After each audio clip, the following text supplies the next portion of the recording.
ಓಂ ಶ್ರೀ ಗುರು ಬಸವಲಿಂಗಾಯ ನಮಃ. ಓಂ ನಮಃ ಶಿವಾಯ. ಸರ್ವರಿಗೂ ಭಕ್ತಿಯ ಶರಣಾರ್ಥಿಗಳು.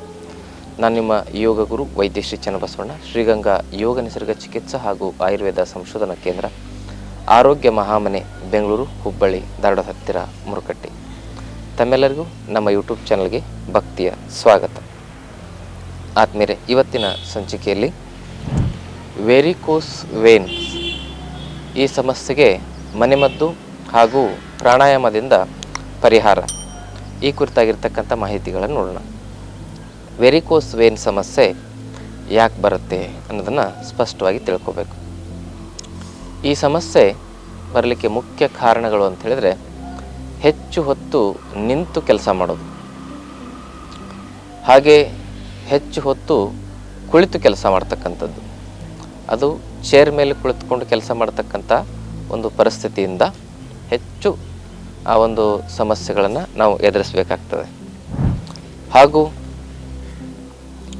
ಅಜೀರ್ಣದ ಸಮಸ್ಯೆ, ಮಲಬದ್ಧತೆಯ ಸಮಸ್ಯೆ, ಜೊತೆಗೆ ಈ ಒಂದು ಸಮಸ್ಯೆಗೆ ಮೂಲ ಕಾರಣ ಅಂತ ಹೇಳಿದರೆ ನಮ್ಮ ದಿನನಿತ್ಯದ ಜೀವನ ಶೈಲಿ, ಅದು ಬಹಳ ಹದಗೆಟ್ಟಿರ್ತಕ್ಕಂಥದ್ದು ಪಿತ್ತ ಮತ್ತು ವಾತ ವಿಕಾರಗಳಿಗೆ ಮುಖ್ಯ ಕಾರಣವಾಗಿ ಇಂತಹ ಸಮಸ್ಯೆಗಳು ಬರೋದು ಭಾಳ ಹೆಚ್ಚಾಗ್ತಾಯಿದೆ. ಅದೇನೆಂದರೆ, ರಾತ್ರಿ ತುಂಬ ತಡವಾಗಿ ಮಲಗಿ ಬೆಳಗ್ಗೆ ತಡವಾಗಿ ಇರತಕ್ಕಂಥದ್ದು ವೆರಿಕೋಸ್ ವೇನಿನ ಸಮಸ್ಯೆಗೆ ಕಾರಣ. ಅದು ಅಜೀರ್ಣ ಮತ್ತು ಮಲಬದ್ಧತೆಗೂ ಕೂಡ ಕಾರಣ ಆಗ್ತದೆ. ಅಜೀರ್ಣ ಮಲಬದ್ಧತೆಯಿಂದ ವಾತ ರಕ್ತ ಹೆಚ್ಚಾಗ್ತದೆ. ಪಿತ್ತ ವಿಕಾರ, ಆಮಪಿತ್ತ ರಕ್ತದಲ್ಲಿ ವೃದ್ಧಿಯಾಗುತ್ತೆ. ಆ ಆಮಪಿತ್ತದ ವಾತ ರಕ್ತದ ವಿಕಾರಗಳೇ ಈ ವೆರಿಕೋಸ್ ವೇನಿನ ಸಮಸ್ಯೆಗೆ ಮೂಲ ಕಾರಣ ಅಂತ ಹೇಳ್ಬೋದು. ಹಾಗಿದ್ರೆ ಆ ಆಮಪಿತ್ತ ವಾತ ರಕ್ತ ವೃದ್ಧಿಗೆ ಮೂಲ ಕಾರಣ, ಮುಖ್ಯವಾಗಿರ್ತಕ್ಕಂಥ ಕಾರಣ ನಮ್ಮ ಆಹಾರ ಪದ್ಧತಿ, ಫಾಸ್ಟ್ ಫುಡ್ಡು, ಜಂಕ್ ಫುಡ್ಗಳನ್ನು ತಿನ್ನೋದು, ಹಾಗೂ ನಮ್ಮ ಜೀವನ ಪದ್ಧತಿ, ದಿನಚರ್ಯಕ್ಕೆ ಅನುಗುಣವಾಗಿ ನಾವು ಪ್ರಕೃತಿಗೆ ಸಹಜವಾಗಿ ಬದುಕದೇ ಇರತಕ್ಕಂಥದ್ದು, ಪ್ರಕೃತಿಗೆ ವಿರುದ್ಧವಾಗಿ ನಾನು ಹೇಳಿದ್ನಲ್ಲ, ತಡವಾಗಿ ಮಲಗಿ ತಡವಾಗಿ ಹೇಳ್ತಕ್ಕಂಥದ್ದು. ಇದರಿಂದ ಬಯಾಲಜಿಕಲ್ ಕ್ಲಾಕ್ ಅಸಮತೋಲನಗೊಳ್ತದೆ ನಮ್ಮ ಶರೀರದಲ್ಲಿ. ಪ್ರಕೃತಿಯೊಂದಿಗಿನ ನಮ್ಮ ಬೆಸುಗೆ ಏನಾಗ್ತದೆ ಅಂತ ಹೇಳಿದ್ರೆ ಹದಗೆಡ್ತದೆ. ನಾವೆಲ್ಲರೂ ಪ್ರಕೃತಿಯ ಮಕ್ಕಳು, ನಾವೆಲ್ಲರೂ ಪ್ರಕೃತಿಯ ಒಂದು ವ್ಯವಸ್ಥೆಗೆ ಹೊಂದಿಕೊಂಡು ಬದುಕಿದರೆ ಮಾತ್ರ ನಮಗೆ ಆರೋಗ್ಯ ಸಿಗಲಿಕ್ಕೆ ಸಾಧ್ಯ. ಆ ಪ್ರಕೃತಿಗೆ ವಿರುದ್ಧವಾಗಿ ಹೋದಾಗ ನಮ್ಮ ಶರೀರದಲ್ಲಿ ತ್ರಿದೋಷಗಳ ವಿಕಾರ ಆಗ್ತದೆ. ಅದರಲ್ಲಿ ಮುಖ್ಯವಾಗಿ ಆಮ, ಪಿತ್ತ, ವಾತ ರಕ್ತ ವಿಕಾರದಿಂದ ಈ ಸಮಸ್ಯೆ ಬರ್ತದೆ. ಅದಕ್ಕೆ ಮೊದಲು ನಮ್ಮ ಜೀವನ ಪದ್ಧತಿಯನ್ನು ಸರಿಪಡಿಸ್ಕೊಳ್ಬೇಕು. ಆಹಾರ ಪದ್ಧತಿಯನ್ನು ಶುದ್ಧವಾಗಿ ಇಟ್ಕೊಳ್ಬೇಕು. ಸೊಪ್ಪು, ತರಕಾರಿ, ಹಣ್ಣುಗಳನ್ನು ಯಥೇಚ್ಛವಾಗಿ ಸೇವನೆ ಮಾಡಬೇಕು. ಇದರಲ್ಲಿರ್ತಕ್ಕಂಥ ಫೈಬರ್ನ ಅಂಶ, ಇದರಲ್ಲಿರ್ತಕ್ಕಂಥ ಆ್ಯಂಟಿ ಆಕ್ಸಿಡೆಂಟ್ನ ಅಂಶ, ಇದರಲ್ಲಿರ್ತಕ್ಕಂಥ ಜೀವ ರಾಸಾಯನಿಕ ಅಂಶಗಳು, ಇದರಲ್ಲಿರ್ತಕ್ಕಂಥ ಸೂಕ್ಷ್ಮಾತಿ ಸೂಕ್ಷ್ಮ ಪೋಷಕ ಸತ್ವಗಳು, ಔಷಧಿ ಸತ್ವಗಳು ನಮ್ಮ ಶರೀರದ ರಕ್ತಧಾತುವನ್ನು ಶುದ್ಧವಾಗಿಡ್ತಕ್ಕಂಥ ಒಂದು ಒಳ್ಳೆಯ ಶಕ್ತಿಯಾಗಿ ಕೆಲಸ ಮಾಡ್ತವೆ. ರಕ್ತಧಾತುವಿನ ಕಲ್ಮಶವೇ ವೆರಿಕೋಸ್ ವೇನಿಗೆ ಮೂಲ ಕಾರಣ ಅಂತ ಹೇಳ್ಬೋದು. ರಕ್ತ ಕೆಡುವುದೇ, ರಕ್ತ ಕೆಟ್ಟು ಒಂದು ಕಡೆ ಅದು ಏನಾಗ್ತದೆ, ಸಂಗ್ರಹಣೆ ಆಗ್ತಾ ಹೋಗುತ್ತೆ ಹೊಲಸು. ಆ ಒಂದು ಹೊಲಸಿನ ಸಂಗ್ರಹಣೆಯಿಂದ ನರ ಊತ ಬರ್ತವೆ. ಅದನ್ನೇ ಲಿಚ್ಚಿ ವೇನು, ಸ್ಪೈಡರ್ ವೇನ್ ಅಂತ ಕರೀತಾರೆ. ಅದು ತುಂಬ ಆಳದೊಳಗಡೆ ಆಗಿತ್ತು ಅಂತ ಹೇಳಿದರೆ DVT ಅಂತ ಕರೀತಾರೆ, ಡೀಪ್ ವೇನ್ ಥ್ರೋಂಬೋಸಿಸ್ ಅಂತ. ಇಂತಹ ಸಮಸ್ಯೆಗಳು ಬರ್ತವೆ. ಹಾಗಿದ್ರೆ ಇದಕ್ಕೆ ಸರಿ ಮಾಡ್ಕೊಳ್ಬೇಕಂತ ಹೇಳಿದ್ರೆ ಏನು ಮಾಡಬೇಕು? ನಾವು ಆಹಾರ ಪದ್ಧತಿಯನ್ನು ಬದಲಾಯಿಸ್ಕೊಳ್ಬೇಕು, ಜೀವನ ಪದ್ಧತಿಯನ್ನು ಬದಲಾಯಿಸ್ಕೊಳ್ಳೇಬೇಕು. ಆಮೇಲೆ ಇದಕ್ಕೆ ಪರಿಹಾರ ಮಾರ್ಗವಾಗಿ, ಈಗ ನಾವು ತಪ್ಪು ಮಾಡಿಬಿಟ್ಟಿದ್ದೇವೆ, ಸಮಸ್ಯೆ ಈಗ ಎದುರಾಗಿದೆ, ಇದಕ್ಕೆ ಪರಿಹಾರ ಏನು ಅಂತ ನಾವು ಹುಡುಕೋದಾದರೆ, ಖಂಡಿತವಾಗಿ ನಾವೇನು ತಪ್ಪು ಮಾಡಿರ್ತೇವೆ ಅದನ್ನು ಸರಿ ಮಾಡಿಕೊಳ್ಳದೆ ಅದಕ್ಕೆ 50% ಪರಿಹಾರ ಆಗ್ತದೆ. ಇನ್ನು 50% ಪರಿಹಾರ ಅಂದರೆ ಈ ಮನೆ ಮದ್ದುಗಳನ್ನು ಮಾಡೋದ್ರ ಮೂಲಕ ನಿಮ್ಮ ವೆರಿಕೋಸ್ ವೇನ್ ಸಮಸ್ಯೆಯಿಂದ ತಾವು ಮುಕ್ತರಾಗಿ ಬದುಕ್ಬೋದು. ಹಾಗಿದ್ರೆ ಈ ವೆರಿಕೋಸ್ ವೇನ್ ಸಮಸ್ಯೆಗೆ ಏನು ಪರಿಹಾರ ಅಂತ ಹೇಳಿದ್ರೆ, ಮನೆ ಮದ್ದು ಏನು ಅಂತ ಹೇಳಿದ್ರೆ ಹರಳೆಣ್ಣೆ ಅಂತ ಕರೀತಾರೆ. ನಮ್ಮ ಉತ್ತರ ಕರ್ನಾಟಕದಲ್ಲಿ ಔಡಲ ಎಣ್ಣೆ ಅಂತ ಕರೀತಾರೆ.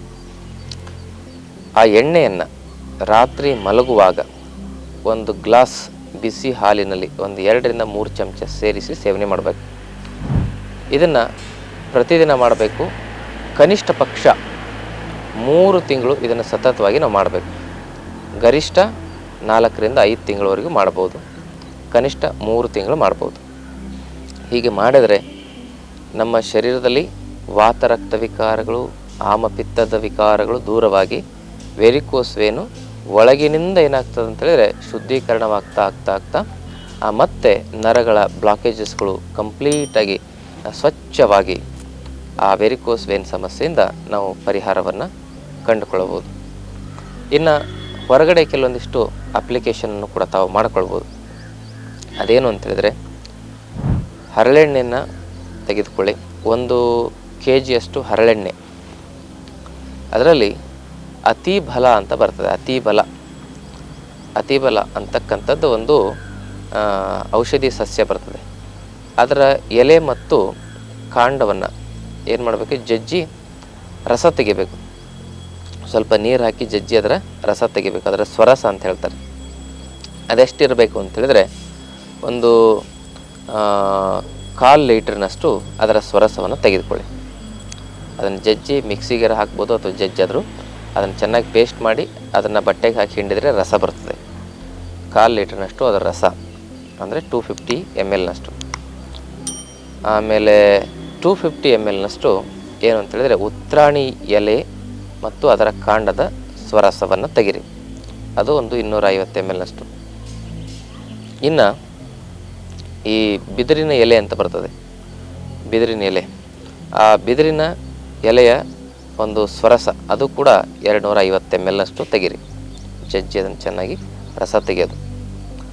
ಆಮೇಲೆ ಮುಂದಿಂದ ಏನು ಅಂತ ಹೇಳಿದ್ರೆ, ಅಶ್ವಗಂಧ ಅಂತ ಬರ್ತದೆ. ಅಶ್ವಗಂಧದ ಬೇರು ಫ್ರೆಶ್ ಆಗಿ ಸಿಕ್ಕರೆ ಅಶ್ವಗಂಧದ ಬೇರಿನ ಸ್ವರಸ ತೆಗಿಬೇಕು. ಫ್ರೆಶ್ ಆಗಿ ಸಿಗಲಿಲ್ಲ ಅಂತ ಹೇಳಿದ್ರೆ ಏನು ಮಾಡಬೇಕು ಅಂತ ಹೇಳಿದ್ರೆ, ಈ ಅಶ್ವಗಂಧವನ್ನು ರಾತ್ರಿ ನೀರಿನಲ್ಲಿ ನೆನೆಸಬೇಕು. ನೆನೆಸಿ ಅದನ್ನು ಬೆಳಗ್ಗೆ ಏನು ಮಾಡಬೇಕು ಅಂತ ಹೇಳಿದ್ರೆ, ಒಂದು ಬಟ್ಟೆಗೆ ಹಾಕಿ ಹಿಂಡಬೇಕು. ಒಂದು 50-100 ಗ್ರಾಮ್ನಷ್ಟು ಅಶ್ವಗಂಧವನ್ನು ಒಂದು 250 ml ನೀರಿನಲ್ಲಿ ಹಾಕಿ ನೆನೆಸಿಡಬೇಕು. ಬೆಳಗ್ಗೆ ಎದ್ದು ಅದನ್ನು ಹಿಂಡಿ ತೆಗಿಬೇಕು. ಅದರ ಸ್ವರಸವಾಗಿ ಅದು ಬರ್ತದೆ. ಹೀಗೆ ತೆಗಿಬೇಕು. ಇವೆಲ್ಲವನ್ನು ಸೇರಿಸಿ 1 ಲೀಟ್ರ್ ಆ ಒಂದು ಹರಳೆಣ್ಣೆಗೆ ಹಾಕಿ ಕುದಿಸ್ಬೇಕು. ಅದು ಕುದ್ದು ನೀರಿನ ಅಂಶವೆಲ್ಲ ಹೋದ ಮೇಲೆ ಆ ಒಂದು ಔಷಧಿ ಸತ್ವ ಆ ಎಣ್ಣೆಯಲ್ಲಿ ಸೇರಿಕೊಳ್ತದೆ. ಅದನ್ನು ನೀವು ವೆರಿಕೋಸ್ ಆಗಿರುವ ಭಾಗಕ್ಕೆ ಚೆನ್ನಾಗಿ ಹಚ್ಚಿ ಊರ್ಧ್ವ ಮುಖವಾಗಿ ಮಸಾಜನ್ನು ಮಾಡಬೇಕಂದ್ರೆ ಕೆಳಗಿಂದ ಮೇಲೆ ಆ ಒಂದು ಮಸಾಜನ್ನು ಮಾಡಬೇಕು. ಹೀಗೆ ಮಾಡ್ತಾ ಹೋದರೆ ನಿಮ್ಮ ವೆರಿಕೋಸ್ ವೇನಿನ ಸಮಸ್ಯೆಯಿಂದ ಪರಿಹಾರವನ್ನು ಕಂಡುಕೊಳ್ಬೋದು. 100% ಜನರಿಗೆ ಇದರಲ್ಲೇ ಪರಿಹಾರ ಸಿಗ್ತದೆ. ಧನಿಯಾ ಕಷಾಯ ಕುಡಿಬೋದು, ಜೀರಿಗೆ ಕಷಾಯ ಕುಡಿಬೋದು ಬೆಳಗ್ಗೆ ಅಥವಾ ರಾತ್ರಿ. ಹೇಗೆ ಧನಿಯಾ ಕಷಾಯ ಮಾಡೋದು ಅಂದರೆ, ಒಂದು 2 ಚಮಚ ಧನಿಯಾ ಬೀಜಗಳನ್ನು 2 ಗ್ಲಾಸ್ ನೀರಿಗೆ ಹಾಕಿ ಕುದಿಸಿ ಅರ್ಧ ಗ್ಲಾಸ್ ಇಳಿಸಿ ಕುಡಿಯೋದು. ಹಾಗೆಯೇ ಜೀರಿಗೆಯನ್ನು ಕೂಡ 2 ಚಮಚದಷ್ಟು ಹಾಕಿ 2 ಗ್ಲಾಸ್ ನೀರಿನಲ್ಲಿ ಕುದಿಸಿ ಅದನ್ನು ಅರ್ಧ ಗ್ಲಾಸ್ ಇಳಿಸಿ ಸೇವನೆ ಮಾಡೋದು. ರಾತ್ರಿ ಆಹಾರದ ನಂತರ ಸೇವನೆ ಮಾಡ್ಬೋದು, ಅಥವಾ ಬೆಳಗ್ಗೆ ಆಹಾರಕ್ಕಿಂತ ಒಂದು 10-15 ನಿಮಿಷ ಮೊದಲು ಸೇವನೆ ಮಾಡ್ಬೋದು. ಹೀಗೆ ಮತ್ತು ಬೆಳಗ್ಗೆ ಬೆಟ್ಟದ ನೆಲ್ಲಿಕಾಯಿ ಜ್ಯೂಸನ್ನು ಸೇವನೆ ಮಾಡೋದು, ಬೂದು ಕುಂಬಳಕಾಯಿ ಜ್ಯೂಸು, ಸೋರೆಕಾಯಿ ಜ್ಯೂಸು, ಈ 3 ಜ್ಯೂಸುಗಳನ್ನು ವಾರಕ್ಕೊಂದೊಂದು ಬದಲಾಯಿಸ್ತಾ ಹೋಗಬೇಕು. ಹೀಗೆ ಮಾಡ್ತಾ ಹೋಗಿ ಇವೆಲ್ಲ ಮನೆಮದ್ದುಗಳನ್ನು ಮಾಡಿಕೊಂಡ್ರೆ ನಿಮ್ಮ ವೆರಿಕೋಸ್ ವೇನಿನಿಂದ ನೀವು ಶಾಶ್ವತವಾದ ಪರಿಹಾರವನ್ನು ಕಂಡುಕೊಳ್ಬೋದು.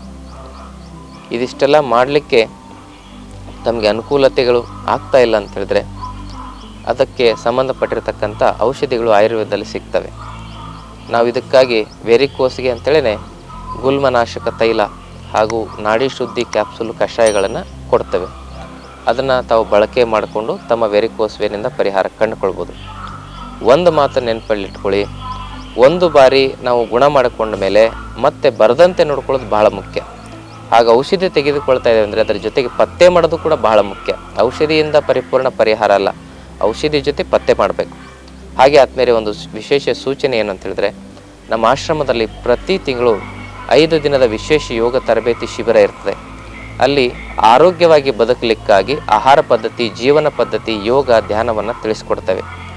ಆ ಶಿಬಿರಕ್ಕೆ ಆಸಕ್ತಿ ಇದ್ದರೆ ತಾವು ಭಾಗವಹಿಸ್ಬೋದು.